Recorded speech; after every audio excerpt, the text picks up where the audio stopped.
It wasn't supposed to mean anything, Lisa.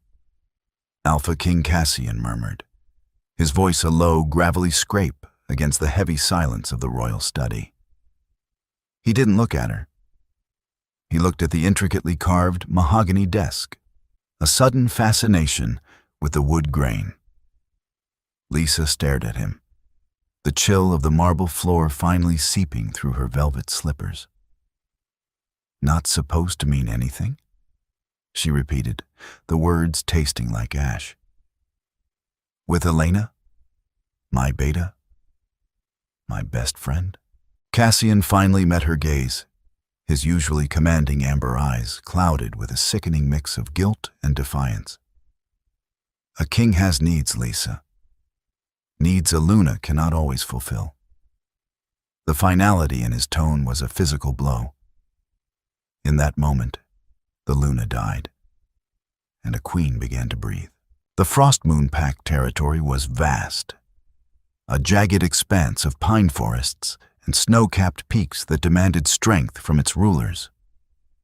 For 5 years, Lisa had provided that strength, reigning beside Cassian, the Alpha King.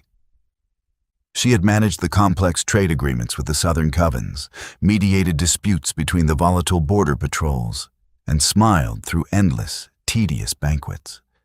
She had loved him, fiercely and quietly, believing her devotion was reciprocated, until the scent of jasmine began to linger.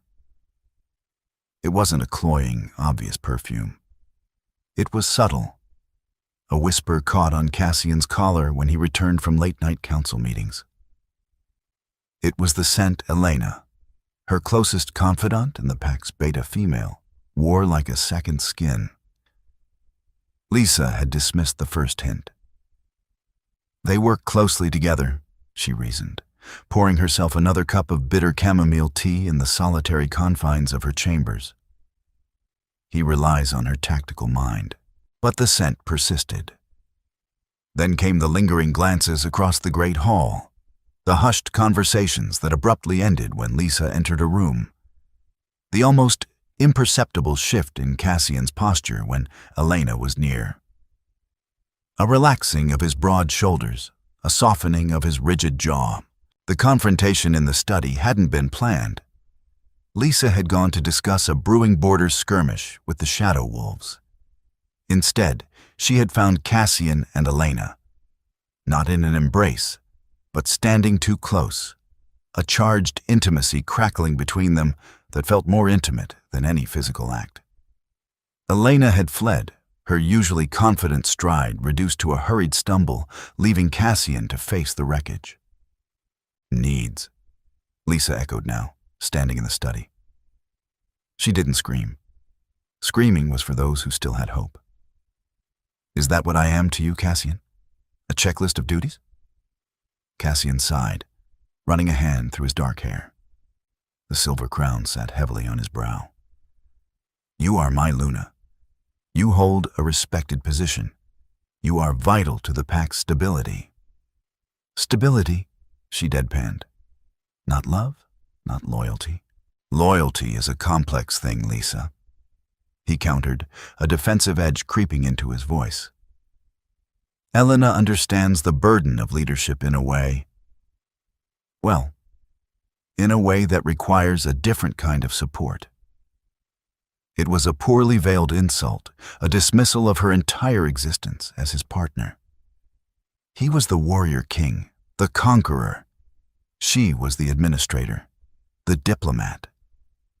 He needed someone who thrived on the adrenaline of his ambition, not someone who sought to temper it with reason. I see, Lisa said softly. She didn't demand he banish Elena. She didn't demand an apology. She understood the unspoken rules of Frostmoon. An Alpha King's word was law, his desires paramount. A Luna who couldn't hold his attention was a Luna in name only. She turned to leave. Lisa, Cassian called out, a sudden, unfamiliar note of uncertainty in his voice. Where are you going? To my chambers, she replied, not looking back. I have trade agreements to finalize. She walked down the long, drafty corridor, her steps echoing against the stone walls. She passed the portraits of past Alpha Kings, their painted eyes seeming to mock her. Weak, they whispered. Replaceable. She reached her rooms and locked the heavy oak door. Only then did her legs give out. She sank to the floor, pulling her knees to her chest, the cold seeping into her bones. The pain wasn't a sharp stab, but a dull, spreading ache. A slow suffocation. Elena, the woman who had braided her hair before her mating ceremony. The woman who had sat by her bed when she suffered a miscarriage 3 years ago. The betrayal tasted worse than the infidelity. As dawn broke, casting long gray shadows across the room, a strange calm settled over Lisa. The tears had dried. The heartache had calcified into something hard and unyielding. She walked to the ornate silver mirror. The woman staring back looked pale, drawn, but the fragility was gone. In its place was a chilling clarity. Cassian thought he had broken her. He thought he could keep his crown, his pack, and his mistress, while she quietly managed the ledgers. He had miscalculated. The departure was not a grand spectacle. There were no packed bags in the dead of night, no dramatic farewells. Lisa simply began to untangle herself from Frostmoon. She meticulously finished her duties. She finalized the trade treaties with the Southern Covens, ensuring the pack would have sufficient grain for the coming winter.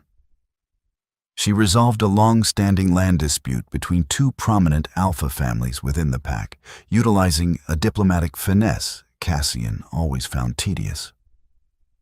She organized the archives, leaving detailed notes for whoever would take over. She worked with a quiet, terrifying efficiency. Cassian noticed the change. He saw her at meals, her face an unreadable mask, her conversation limited to pack business. He felt her absence in their bed, a physical void he tried to fill with late nights in Elena's quarters, though he found the satisfaction fleeting. "She's acting strange," Elena commented one evening, tracing the rim of her wine glass. They were in Cassian's private chambers, the firelight casting long, dancing shadows. "Too quiet. It makes me nervous." Cassian frowned. "She's just processing. She'll come around. She knows her place." "Does she?" Elena pressed, a hint of insecurity coloring her voice. She was beautiful, undeniably so, with fiery auburn hair and a fierce, predatory grace. But she lacked Lisa's quiet authority, the natural diplomacy that commanded respect rather than demanding it. "She hasn't challenged me. She hasn't demanded a pack trial. It's unnatural. She avoids conflict," Cassian reasoned, though a sliver of doubt gnawed at him. "It's why she's a good Luna, but not a warrior. Let her be. The pack is stable." But the stability was an illusion, a thin layer of ice over a rushing river. 2 weeks after the confrontation in the study, Lisa received a missive. It bore the seal of the Ethelgard Kingdom, a stylized silver dragon wrapped around a crescent moon. Ethelgard was a myth to most, a hidden ancient kingdom situated in the perilous Silver Mountains, far beyond Frostmoon's reach. They were said to be a different breed, older, stronger, holding magic that predated the shifter lineages. The letter was brief, written in elegant, flowing script. "The Queen requires an audience. Your presence is requested. A guide will meet you at the Whispering Pines." Lisa read it 3 times. Ethelgard did not summon Frostmoon Lunas. They ignored the shifter packs, viewing them as squabbling children. Why her? She didn't know, but the timing was a sign she couldn't ignore. The next morning, she attended the Pack Council meeting. Cassian sat at the head of the large oak table, Elena at his right hand. a position traditionally reserved for the Beta. But in recent days, it felt increasingly like a usurpation of the Luna's place. Lisa sat at Cassian's left. She delivered her reports calmly. The grain silos were full, the border disputes settled, the winter preparations complete. "Excellent work, Lisa." Cassian nodded, clearly relieved by her continued compliance. "Is there anything else?" Lisa stood up. The room, usually buzzing with side conversations, fell silent. "Yes," she said, her voice steady and clear. "I am leaving Frostmoon." The silence stretched, thick and suffocating. Cassian stared at her, uncomprehending. "Leaving?" he repeated, as if she'd spoken a foreign language. "For how long? A diplomatic mission?" "Permanently," Lisa stated. A murmur rippled through the council members. Aluna did not simply leave, it was unprecedented. It was a severing of the mate bond, a public declaration of a pack's fracture. "You can't be serious," Elena scoffed, leaning forward. "You can't just abandon your duties." Lisa turned her gaze to Elena. It wasn't angry, it was entirely devoid of emotion. "My duties are complete. The pack is secure. I leave the rest in your capable hands, Beta Elena." The subtle insult landed perfectly. Elena flushed, her jaw tightening. Cassian stood up, his imposing frame casting a long shadow. The alpha aura rolled off him, heavy and oppressive, a demand for submission. "Lisa, enough of this performance. You are my Luna. You belong here." "I belong to myself, Cassian," she replied, her voice cutting through his aura like a silver blade. "The bond is broken. You broke it in the study. I am merely making it official." She didn't wait for his response. She turned and walked out of the council chamber. She didn't look back at the stunned faces of the elders, or at the sudden, dawning panic in Cassian's eyes. She walked out of the fortress, past the training grounds, past the bewildered guards, and headed toward the Whispering Pines. She carried nothing but the clothes on her back, and the letter from Ethelgard hidden in her pocket. She left Cassian a stable pack, a full treasury, and his mistress. She left him everything he thought he wanted. He didn't realize until much later that she had taken the soul of Frostmoon with her. The Whispering Pines earned their name. The wind didn't merely blow through the dense, dark needles, it sighed. It sounded like 1,000 voices sharing secrets just out of earshot. It was a place Frostmoon wolves avoided, a liminal space bordering the treacherous ascent into the Silver Mountains. Lisa stood at the edge of the tree line, the chill of the afternoon air biting through her cloak. She was entirely alone for the first time in 5 years. The constant hum of the pack bond, the collective anxiety, joy, and hunger of hundreds of wolves that usually thrummed in the back of her mind was gone. She had severed it, a brutal tearing that left a phantom ache in her chest, hollow and echoing. She waited. The Ethelgard missive had been precise about the location, but vague on time. An hour passed. The sun began its slow descent, casting long skeletal shadows across the forest floor. A prickle of unease started to crawl up Lisa's spine. Had it been a trap? A cruel joke orchestrated by Elena to get her out of the territory? Then the shadows detached themselves from the trees. They were so silent. Lisa didn't realize she was surrounded until they stepped into the fading light. There were 4 of them, tall and impossibly lean. They didn't move like wolves, heavy and powerful. They moved like liquid smoke. They were dressed in dark leather and chainmail that gleamed with a dull, silver sheen. One stepped forward. He didn't wear a helm, revealing sharp, aristocratic features and eyes the color of old ice. "Luna Lisa," He spoke, his voice a low, resonant rumble that seemed to vibrate in her teeth. "Just Lisa," she corrected, her voice remarkably steady despite the adrenaline spiking in her veins. "The title no longer applies." The man inclined his head, a gesture of acknowledging a fact rather than showing respect. "I am Kalen, commander of the Ethelgard Vanguard. You are expected." He didn't offer a hand. He didn't ask if she was ready. He simply turned and walked into the dense pines, expecting her to follow. The journey was a blur of exhausting physical exertion and disorienting sensory input. They didn't stop for the night. They climbed. The terrain grew steeper, the air thinner and colder. The Ethelgard guards moved with an unnatural stamina, never panting, never stumbling. Lisa pushed herself to the absolute limit, refusing to ask for a rest. She was fueled by a cold, spiteful energy. Cassian thought her weak. She would prove him wrong, even if it was only to these silent strangers. By dawn, they crested a ridge, and the world fell away. Below them lay a valley hidden within the peaks, a sprawling expanse of emerald green, impossibly untouched by the snow that choked the surrounding mountains. In the center of the valley sat a city of pale stone and shimmering glass, its spires reaching for the sky like grasping fingers. It wasn't a fortress like Frostmoon. It was a work of art, beautiful and terribly imposing.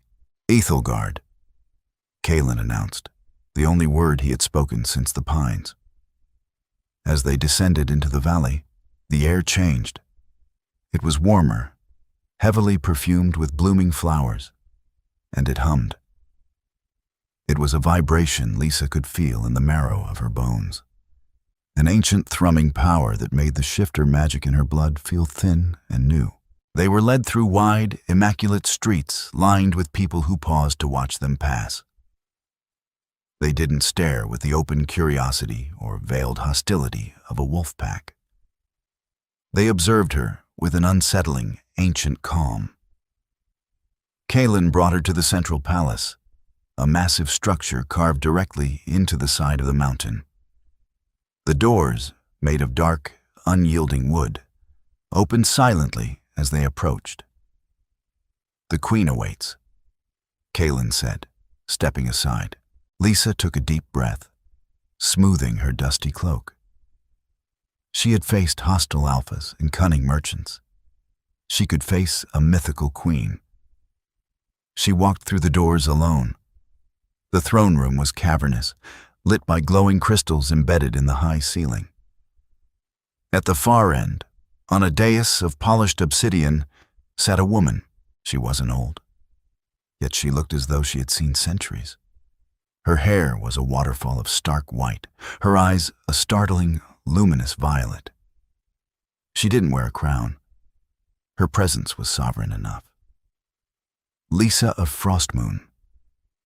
The queen's voice resonated through the hall, clear as a bell. "You severed your bond. You walked away from a king." "I walked away from a lie, Your Majesty," Lisa replied, keeping her chin high. The queen's lips curved into a faint, enigmatic smile. "Good. We have no use for lies here, nor do we have use for the weak." She leaned forward, the violet eyes piercing through Lisa's carefully constructed defenses. "Tell me, Lisa, what do you do when the foundation you built your life upon turns out to be sand?"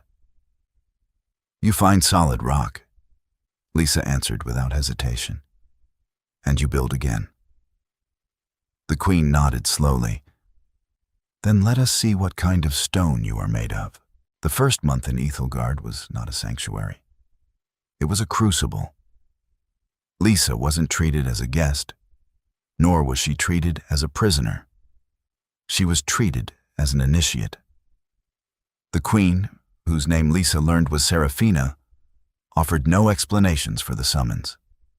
She simply demanded excellence. Lisa was assigned quarters, austere but comfortable, and given a grueling schedule. Her mornings were spent in the Grand Library, a dizzying labyrinth of ancient texts and glowing scrolls. She was forced to learn the history of Ethelgard, a history that predated the Shifter Pacts by millennia. She learned of the ancient magic that sustained the Hidden Valley, a magic tied to the earth and the stars, far more complex than the instinctual shifting of wolves. Her afternoons were worse. She was handed over to Kalen, the stoic commander, for physical training.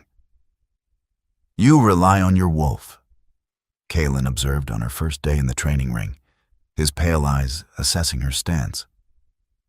"Your human form is an afterthought, a vessel."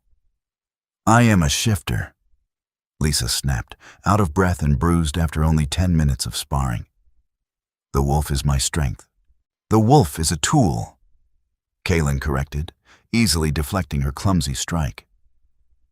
"If you lose the tool, what are you?" He swept her legs out from under her, sending her crashing to the dust. "Right now, you are nothing."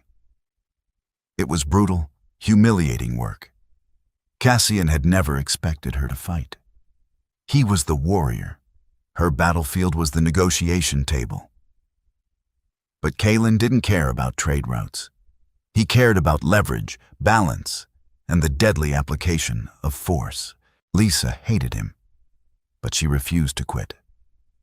Every time she fell, she imagined Elena's smug face in the council room. Every time her muscles screamed, she heard Cassian's dismissive tone. "You know your place." She would drag herself back to her feet, spitting dust, and attack again. Slowly, agonizingly, she changed. The soft curves she had maintained as Luna hardened into lean muscle. Her movements, once deliberate and graceful, became sharp and efficient. She learned to fight not with brute strength, which she lacked against the Ethelgardians, but with speed and vicious precision. And she began to understand the library's texts. The Ethelgardians were not shifters, but they were deeply connected to the land's raw magic. Serafina began calling Lisa into her private study in the evenings, testing her comprehension. "The Frost Moon Pack believes power comes from dominance," Serafina said one evening, pouring a fragrant, steaming liquid from a silver pitcher. "They believe the Alpha, who shouts the loudest and bites the hardest, is the strongest. It's how we survive," Lisa said, accepting the cup. "The border is unforgiving." "Survival is not rulership," Serafina countered softly. "Rulership is understanding the intricate web of consequence. It is the ability to foresee the avalanche from the falling pebble." She looked intently at Lisa. "You managed the logistics of Frost Moon, Lisa. You kept them fed. You kept them wealthy. Yet, Cassian believes he built the pack. He led the armies," Lisa murmured, a familiar bitterness rising. "Armies march on their stomachs," Serafina noted dryly. "Tell me, what happens to Frost Moon now that the mind behind the logistics is gone?" Lisa paused, the tea turning cold in her hands. She had been so focused on her own survival, she hadn't considered the long-term impact of her sudden departure. She had left things in order, yes, but order requires maintenance. Elena was brilliant at tactics, at manipulating people. But she had no patience for ledgers, for the slow, boring work of diplomacy. Cassian was decisive in battle, but impulsive in peace. "They will struggle," Lisa admitted slowly. "The trade agreements with the Southern Covens require constant renegotiation.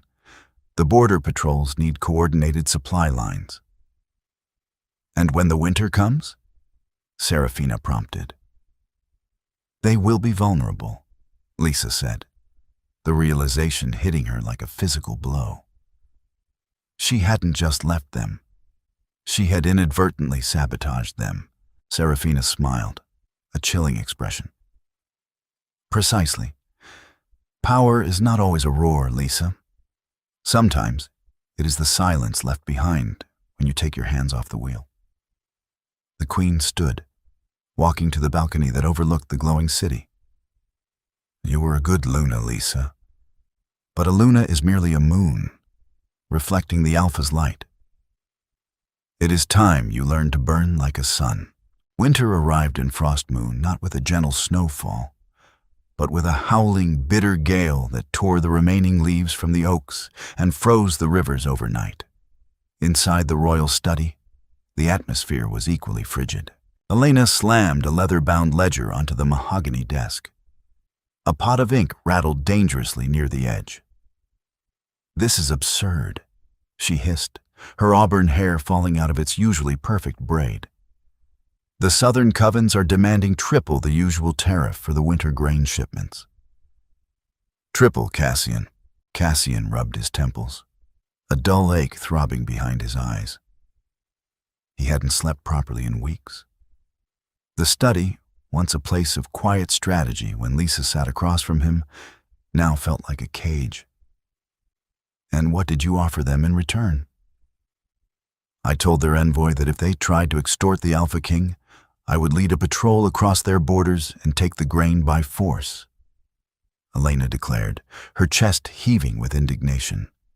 "They need to respect our strength." Cassian stared at her, the exhaustion settling deep into his bones.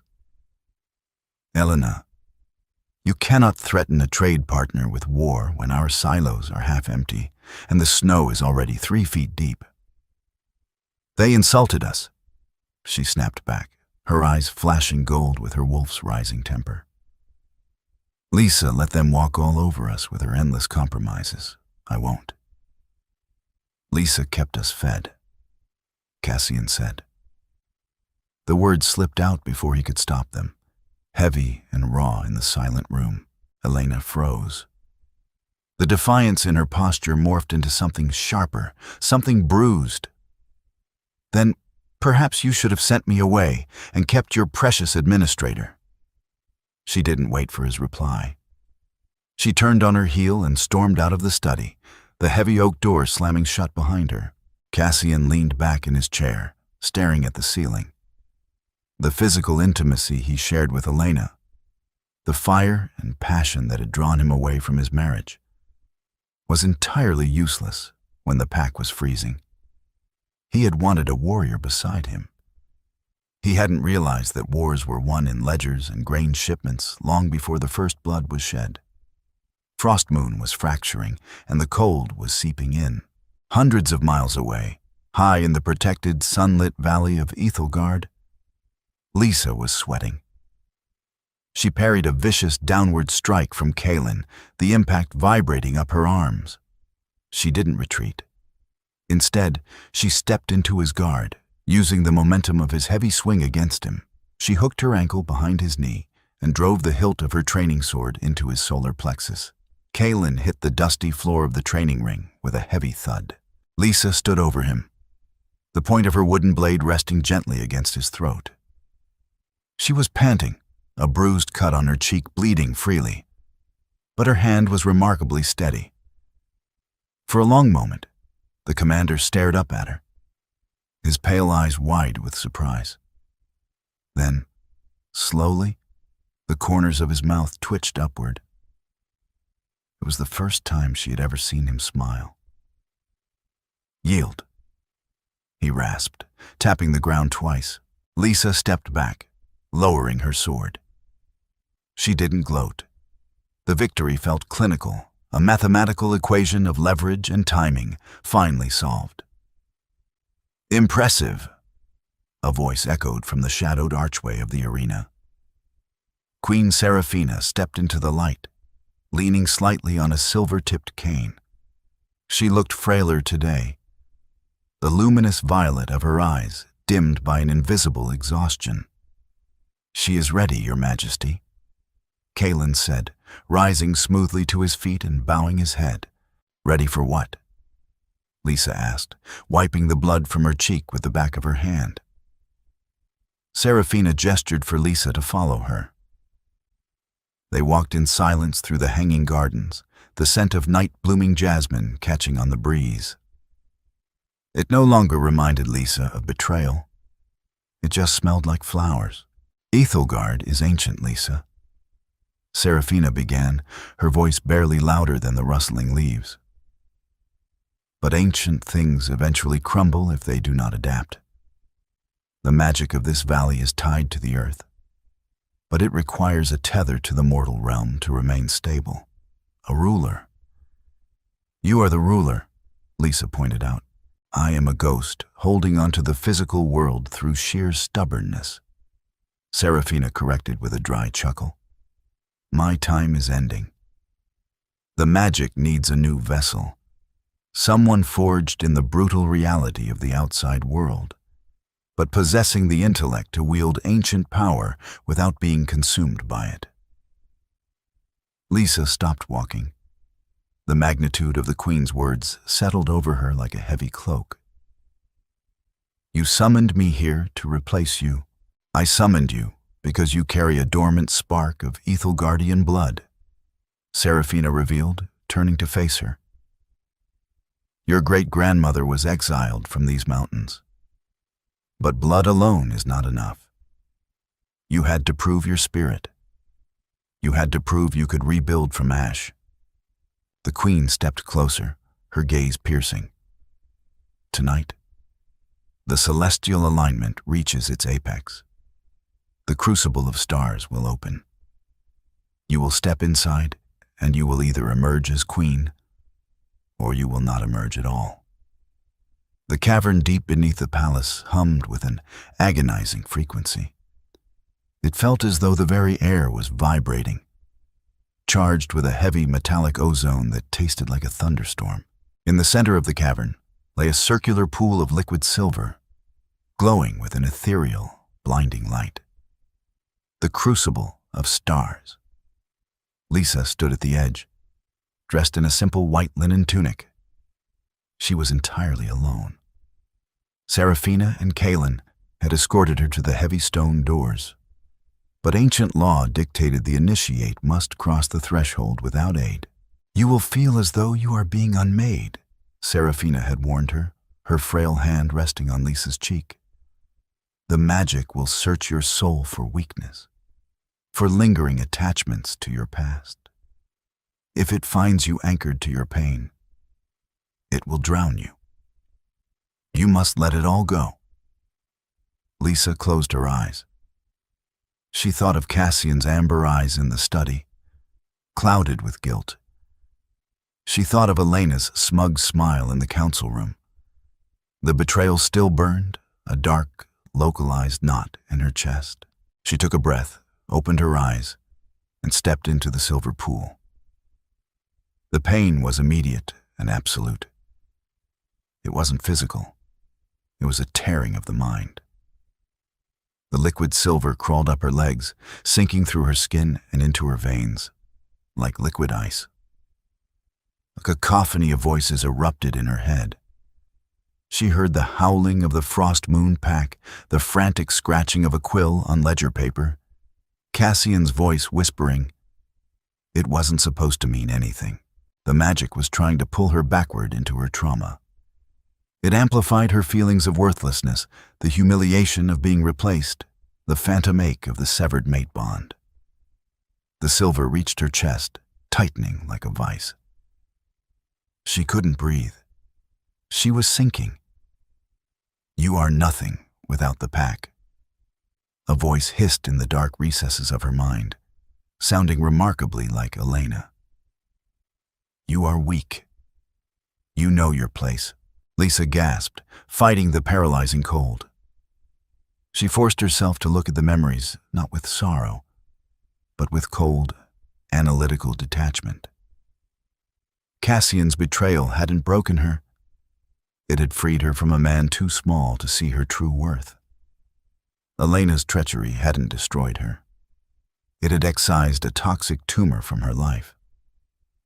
She was not a victim of Frost Moon. She was its architect, and she had simply moved on to build a greater monument. I am the foundation. Lisa whispered through gritted teeth, her voice echoing in the cavern. I am the rock. The localized knot of pain in her chest, the lingering resentment, shattered. Suddenly, the excruciating cold shifted. The silver liquid ignited, turning from ice to a radiant, pulsing warmth. It surged up into her throat, behind her eyes, filling the hollow spaces left by her shattered past. She felt the valley above her, the roots of the ancient pines, the veins of ore in the mountains, the quiet breathing of the city. She was connected to all of it. When Lisa finally waded out of the pool, she did not collapse. She stood tall, water cascading from her skin, but it dried instantly, leaving a faint, shimmering residue. She walked toward the heavy stone doors and pushed them open. They swung wide without a sound.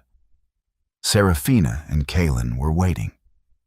As Lisa stepped into the torchlight, Kalen immediately dropped to one knee, bowing his head in absolute submission.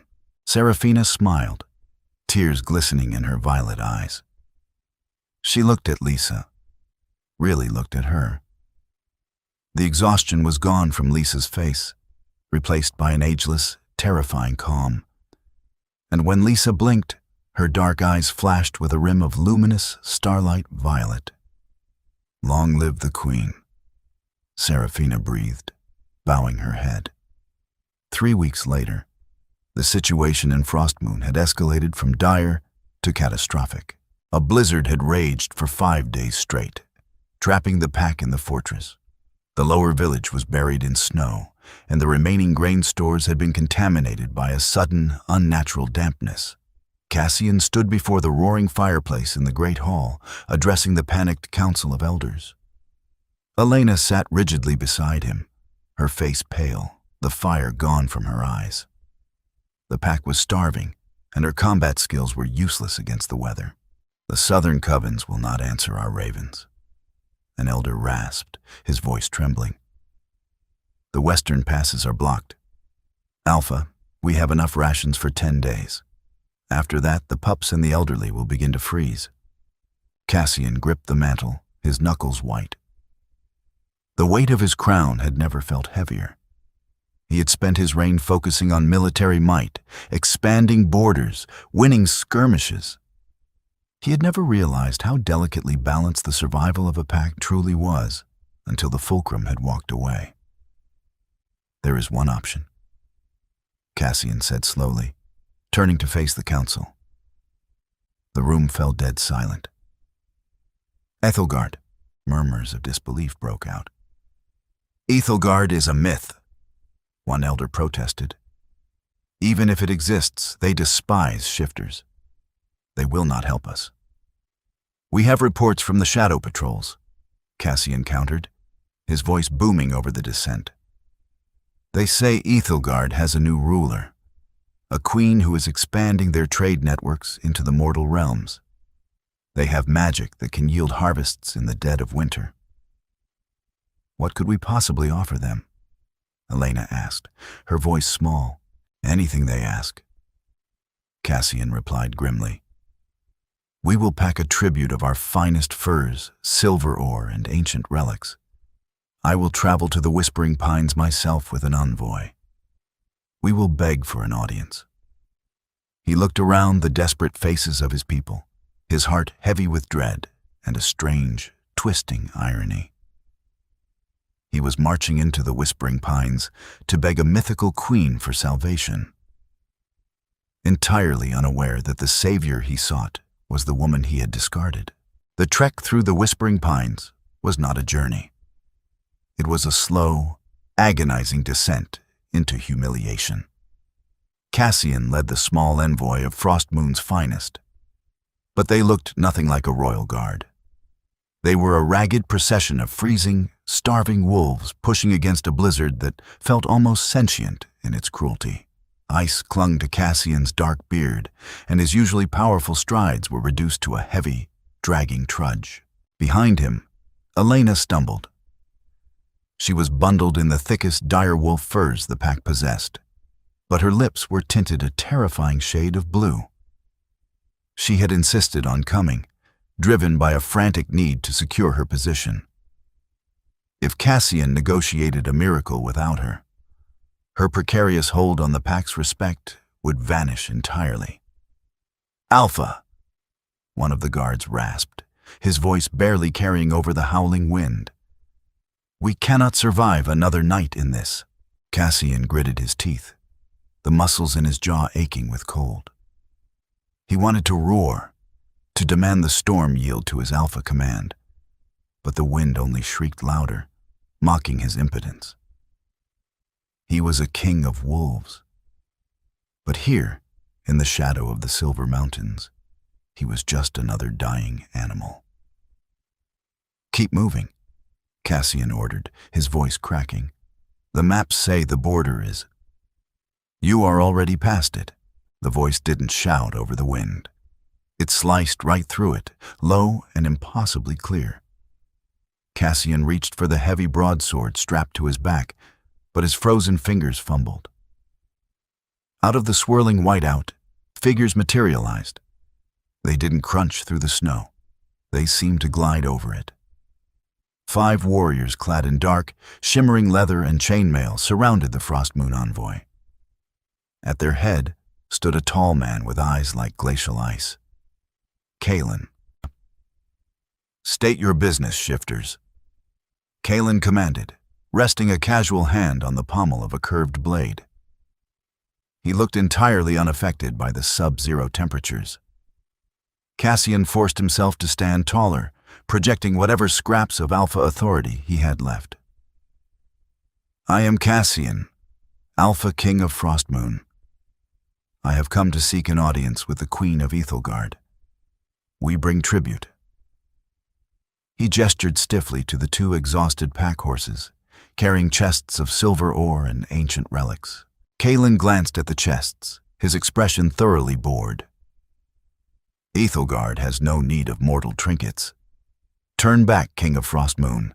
Your kind brings only noise and fleas." Elena pushed past one of her own guards, her desperation overriding her exhaustion. "You must let us through. Our pack is starving. The southern passes are blocked. We are prepared to offer anything." Kalen's pale eyes slowly slid to Elena, assessing her with a cold, clinical detachment that made her shrink back. He lingered for a moment, as if recognizing something pathetic in her frantic posture. "Anything," Kalen repeated softly. The corner of his mouth twitched in a mirthless half-smile. "Very well. Follow me. If you fall behind, you will be left to freeze." The Ethelgard vanguard turned and moved into the storm. Cassian and his envoy had to break into a grueling jog just to keep their dark silhouettes in sight. When they finally crested the hidden ridge, the blizzard abruptly stopped. It was as if they had walked through an invisible wall. Cassian gasped, dropping to his knees on the lush emerald grass. The air was warm, smelling of ozone and blooming jasmine. Below them, bathed in the golden light of late afternoon, was a city of impossible beauty. Spire after spire of pale stone and shimmering glass reached toward the heavens, interwoven with ancient, massive trees.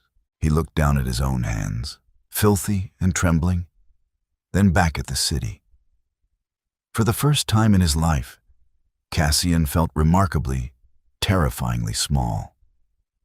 He had spent his reign conquering minor packs and border territories, believing he was shaping the world. He realized now he had only been playing in the dirt. They were escorted down into the valley, walking through wide, immaculate streets. The citizens of Ethelgard paused to watch them, their faces serene and untroubled. There was no fear in their eyes, only a quiet, unnerving pity. Elena kept her head down, deeply conscious of the stench of wet fur and desperation that clung to them. Kalen led them to the imposing central palace, marching them up a flight of obsidian stairs that gleamed like dark mirrors. "Leave your weapons," Kalen ordered as they reached the massive wooden doors. Cassian hesitated. An alpha never disarmed. It was a sign of ultimate submission. He looked at Kalen's impassive face, then at the freezing guards behind him. With a heavy heart, Cassian unbuckled his broadsword and let it clatter onto the stone. "The queen is waiting," Kaelin said. The massive doors swung inward, revealing a cavernous hall bathed in a soft, ethereal light. Cassian took a deep breath, steeling himself to beg. The throne room was breathtaking, designed not to intimidate with weapons or grim banners, but with sheer, overwhelming architectural mastery. Glowing crystals were embedded in the vaulted ceiling, mimicking a star-filled night sky, casting a cool, luminescent glow over the polished obsidian floor. At the far end of the hall sat a throne carved from a single piece of moonstone. A figure was seated upon it, partially obscured by the cascading light from the crystals above. Cassian walked forward, the heavy silence of the room pressing down on him. Every footstep felt like a thunderclap. Elena walked closely beside him, practically hiding in his shadow, her previous bravado entirely evaporated. They stopped 10 paces from the dais. Cassian forced his knees to bend, dropping into a deep, formal bow. It burned his pride to do it, but the survival of Frostmoon depended on this single moment. Elena hastily followed suit, dropping to her knees. "Your Majesty," Cassian began, his voice echoing off the ancient stone. He pitched it to be commanding, yet respectful. "I am Cassian of Frostmoon. We have traveled through the bitterest winter in a century to seek your grace. Our lands are frozen, our silos compromised. We ask for trade. We ask for salvation." For a long moment, there was only silence. It stretched, taut and agonizing. Then, the figure on the throne leaned forward. "Salvation, Cassian." The voice was a velvet strike to the chest. It was calm, resonant, and entirely stripped of the warmth he remembered. Cassian's head snapped up. His heart hammered wildly against his ribs, skipping a frantic beat. He blinked, struggling against the luminescent glow of the room, his wolf instincts screaming in confusion. The queen stood, picking up a silver-tipped cane, and descended the first 3 steps of the dais, stepping fully into the light. Elena let out a sharp, strangled gasp, clapping a hand over her mouth. Cassian stopped breathing altogether. She wore a gown of deep, midnight blue silk that seemed to absorb the light around it. A crown of woven silver branches rested upon her dark hair. But it was her face that halted time. It was Lisa. Yet, it was not the woman he had discarded. The soft, accommodating Luna was gone. The woman before him radiated a terrifying, ancient power. Her dark eyes, once filled with quiet devotion for him, now flashed with a rim of starlight violet. "Lisa?" Cassian whispered, the words stumbling awkwardly from his lips. He pushed himself halfway up, a confused, desperate smile breaking across his face. "Lisa, thank the goddess. It's you. You're here." He took a step forward, the instinct to claim, to pull his mate into his arms, overriding all logic. "Halt!" Kaelin's voice cracked like a whip. A dozen Ethelgard guards materialized from the shadows, their hands resting on their hilts. Lisa didn't even flinch. She raised a single, graceful hand, and the guards instantly stilled. She looked at Cassian, not with anger, but with the cold, analytical detachment of a scholar observing a remarkably dull insect. "You forget yourself, Alpha," Lisa said, her voice carrying an unnatural, resonant echo. "The woman you knew died in your study. You addressed the Queen of Ethelgard." Cassian's smile fractured. The sheer weight of her presence, the magical aura rolling off her, pushed against his chest, forcing him to plant his feet just to remain upright. I don't understand. How? You are a shifter. You are my...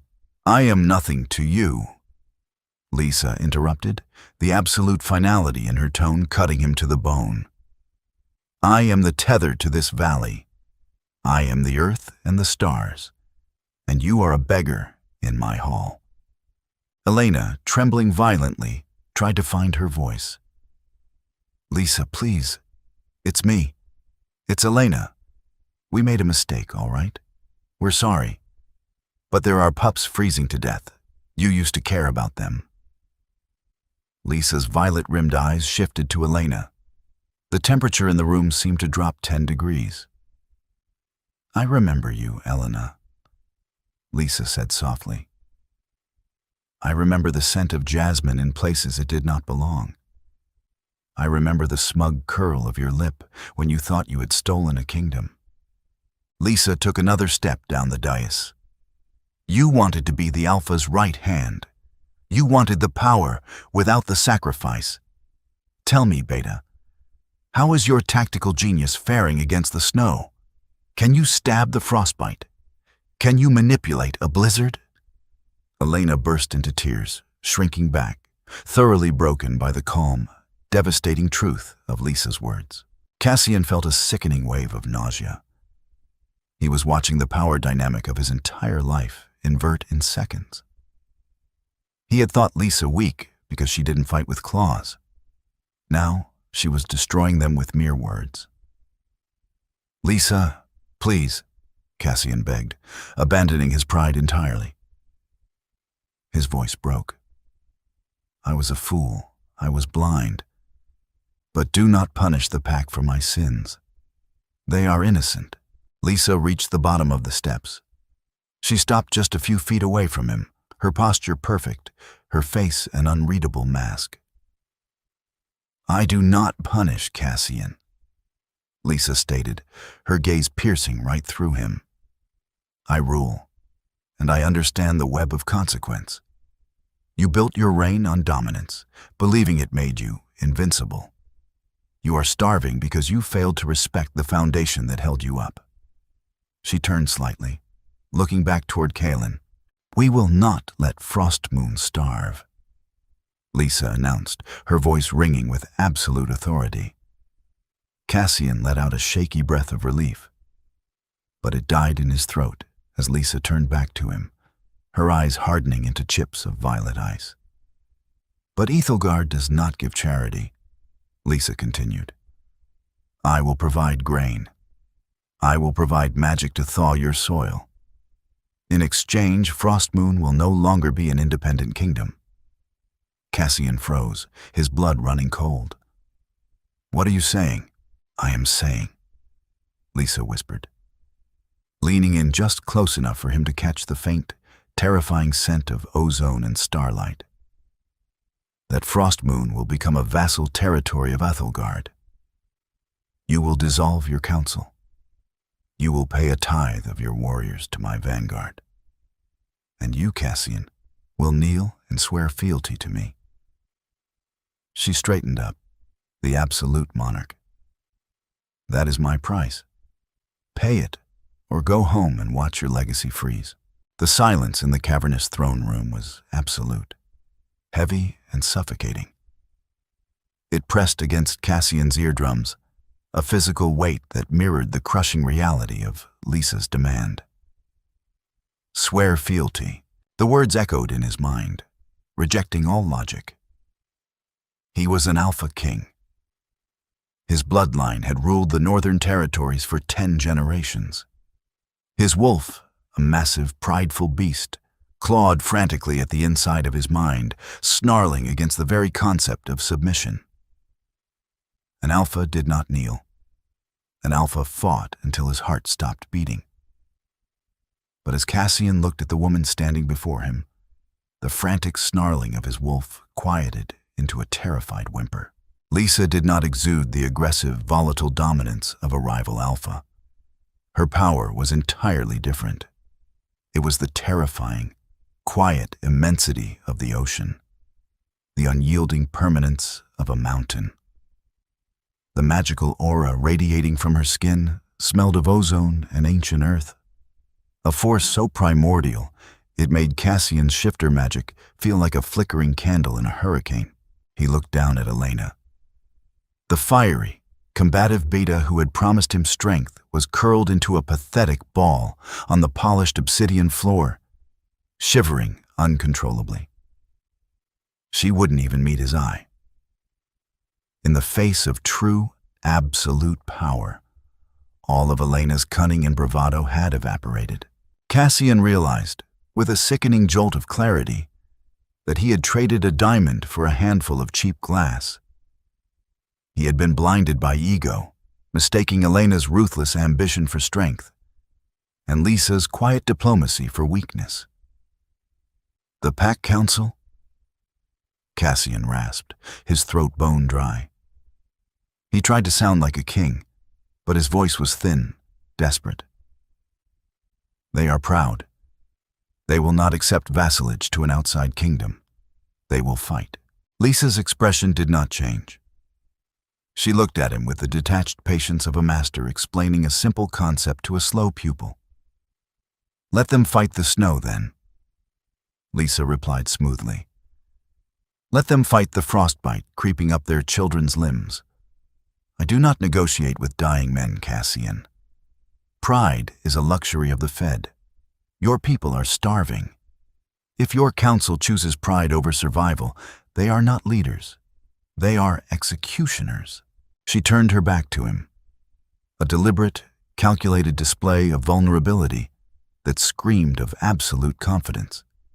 She walked slowly up the dais, her midnight blue gown gliding over the stone. I have commanded the vanguard to load 50 wagons of grain and cured meats, Lisa said, not looking back. I have bound 3 Ethelgardian spell weavers to the convoy to thaw your valleys and cleanse your blighted silos. The relief effort is ready to march. Cassian's breath hitched. You already prepared the wagons? Lisa reached the moonstone throne and turned to face him, the starlight crystals above catching the silver branches of her crown. Logistics, Cassian, she said softly, the echo of her old life bleeding into the authority of her new one. It was always my battlefield. I knew the mathematical certainty of your failure the moment you let the southern covens block the passes. I knew you would come here, and I knew you would have no choice but to say yes. She sat down, resting her hands on the carved armrests. The wagons leave in 10 minutes, with or without you. Make your choice. Cassian stood paralyzed. He thought of the pups huddled in the great hall, their cries echoing in the freezing dark. He thought of the elders, their faces gaunt, looking to him for a salvation he could not provide on his own. He had built his reign on dominance. But dominance was an illusion. True leadership was sacrifice. Cassian closed his eyes. The image of the proud frost moon banner snapping in the wind flashed through his mind, followed immediately by the image of a child freezing in the snow. He opened his eyes. He looked at Lisa, the woman he had broken, the woman who had reforged herself into a god.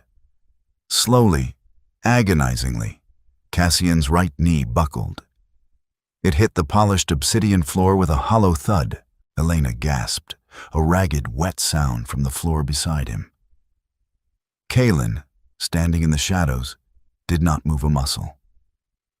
Cassian gritted his teeth, his jaw trembling as he fought against every instinct in his body. Then he lowered his left knee. He was fully on the ground, dwarfed by the sheer scale of the throne room.